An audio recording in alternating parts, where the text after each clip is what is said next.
माझ्या आईची ना मला एक गोष्ट आठवली. माझ्या आईचं आता वय तुम्हाला सांगते 75 वय आहे माझ्या आईचं. तर माझी आई तुम्हाला सांगते सकाळी 5 वाजता उठते अक्षरशः.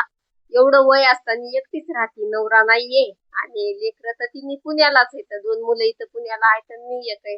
आम्ही गावाकडे माझी बहीण आहे. तर आम्ही 4 जण ना. आता त्या आईपाशी आता सध्या एक पण नाहीये, कोणीच नाही.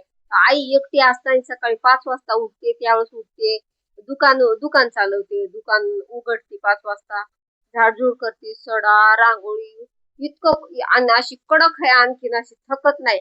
आईला म्हणलं ना, आई तू एवढं वय झालं का आता बसून खा, तू कशाला एवढी वरमर करतेस, म्हणती नाही, जोपर्यंत हातपाय चालत आहेत ना तोपर्यंत कष्ट करायचं, काम करायचं, दुसऱ्याच्या जीवावर बसून कधीच खायचं नाही.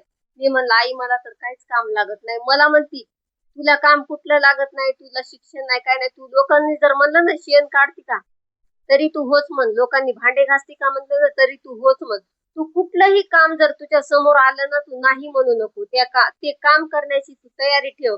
मग बघ तुला कुठंही काम लागल. तुला जर कुठलं जर तू म्हणत असेल तू भांडे घासती का, नाही मला लाज वाटते, लोकांच्या दारात भांडे घासाय कसं काय जाणार मी. शेण काढती का, नाही नाही, लोकांच्या दारात शेण काढू तर माझा खालीपणा होईल.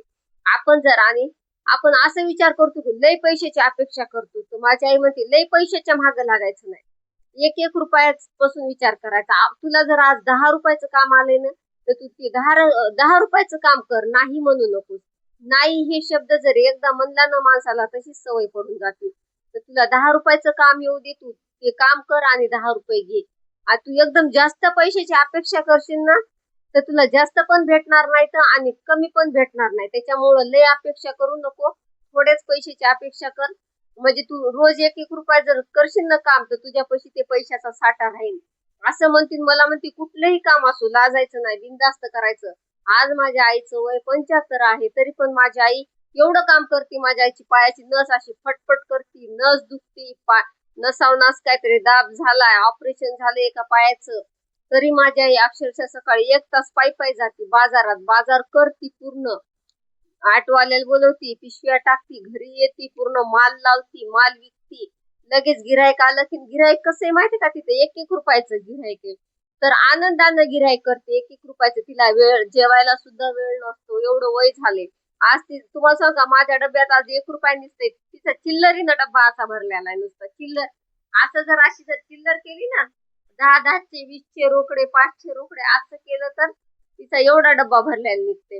तर तिच्याकडे आज तुम्हाला सांगते, ती तिचं खाऊन पिऊन टामटूम आहे. ती दुसऱ्यावर अशी म्हणजे एवढं वय झालं पण दुसऱ्यावर डिपेंड अजिबात नाही राहत. तर मला एवढं म्हणायचा उद्देश आहे की आपण, माझ्या आईचं एवढं वय झालं ती एवढं काम करते, एवढं मन लावून करते, आळस करत नाही. कुठलंही काम करा म्हणते, पण काम करा, आळस करू नका. तर मी काम करतेच करते, पण मी सोशल मीडियावर पण काम करते, थोडासा वेळ भेटते